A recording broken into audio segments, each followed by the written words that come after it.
Pour Patrick Winston, un professeur absolument légendaire du MIT, il y avait une conviction profonde: savoir communiquer, c'est l'outil le plus puissant pour réussir dans la vie. Ce qu'on va faire ici, c'est décortiquer les grands principes de sa conférence mythique Comment parler. Une véritable masterclass pour présenter ses idées de façon à ce qu'elles marquent vraiment les esprits. Et voilà sa thèse centrale. Le succès dans la vie dépend de 3 choses: la capacité à parler, la capacité à écrire et la qualité des idées. Et attention, dans cet ordre précis. L'ordre, c'est ça qui est crucial. Parce que la meilleure idée du monde, si elle n'est pas communiquée de manière efficace, eh bien, elle ne vaut absolument rien. Allez, on rentre dans le vif du sujet. Pour Winston, une communication qui a de l'impact, ce n'est pas un don du ciel, ce n'est pas de la magie, non. C'est une compétence qui s'apprend, qui se travaille et qui suit une formule étonnamment claire et logique.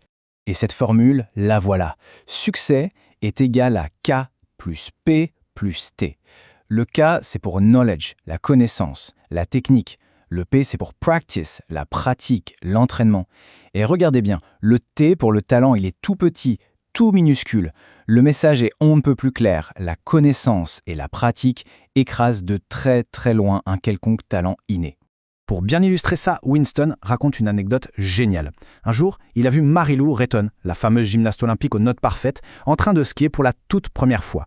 Bon, malgré son talent athlétique brut, son fameux talent K, elle était une débutante complète. Winston, lui, était bien meilleur skieur. Et pourquoi? Simplement parce qu'il avait la connaissance, le K, et la pratique, le P.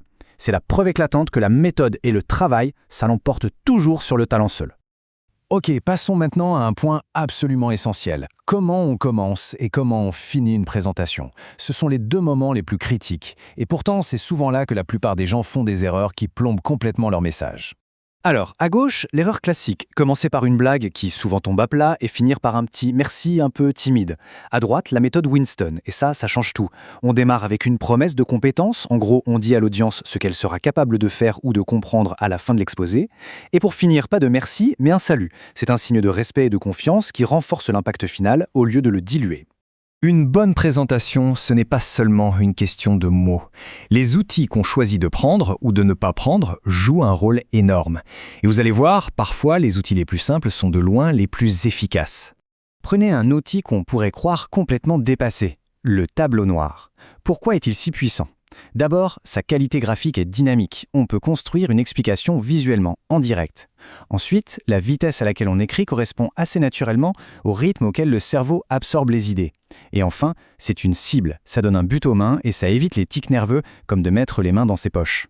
Pour vraiment saisir la puissance d'un accessoire, il y a cette histoire incroyable du professeur Alan Lazarus. Pour enseigner la conservation de l'énergie, il a installé un énorme pendule en acier. Il s'est placé contre un mur, a lâché le pendule juste à côté de son nez et a parié sa vie que le pendule ne reviendrait pas plus loin que son point de départ. Imaginez la tension. Le pendule a frôlé son nez à son retour. La leçon est devenue viscérale, inoubliable. Ça, une simple diapositive ne pourra jamais le faire. Winston lui-même a utilisé cette technique. Un jour, pendant une conférence, pour appuyer un point important, il a cassé une baguette en bois. Des années plus tard, un participant lui a avoué que c'était la seule unique chose dont il se souvenait.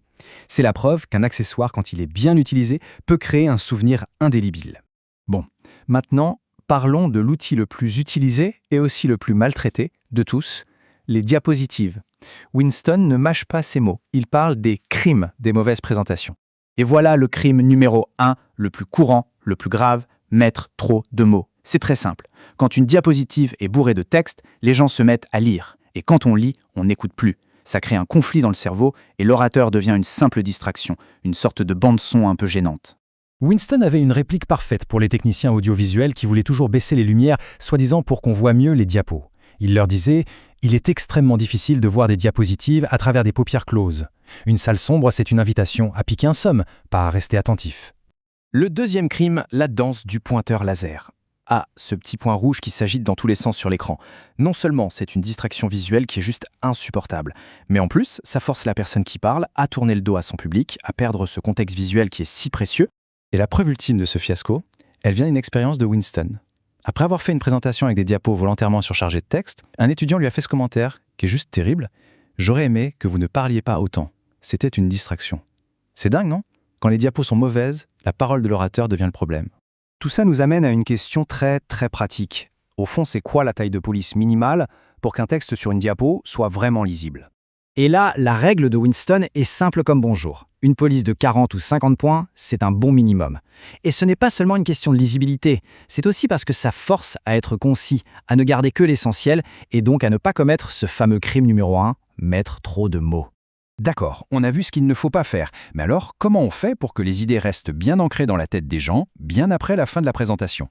Pour ça, Winston a mis au point un outil super puissant, son étoile. La toute première branche de l'étoile, c'est le symbole. Il faut une image, une représentation visuelle simple de l'idée.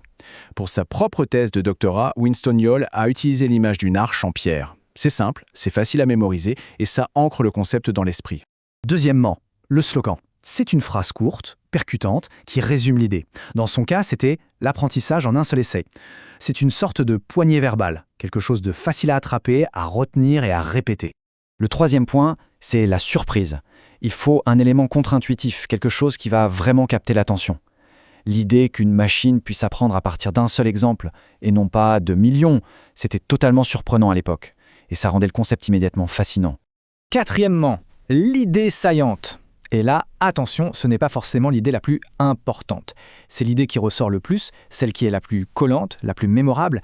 Mieux vaut une seule idée qui marque que 10 qui se perdent. Pour lui, c'était le concept de quasi-échec, le near miss en anglais.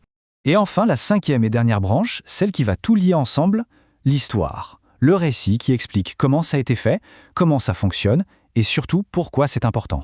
C'est l'histoire qui va donner de la vie, du sens et de l'émotion à l'idée. Pour conclure, Winston nous laisse avec cette métaphore absolument inoubliable.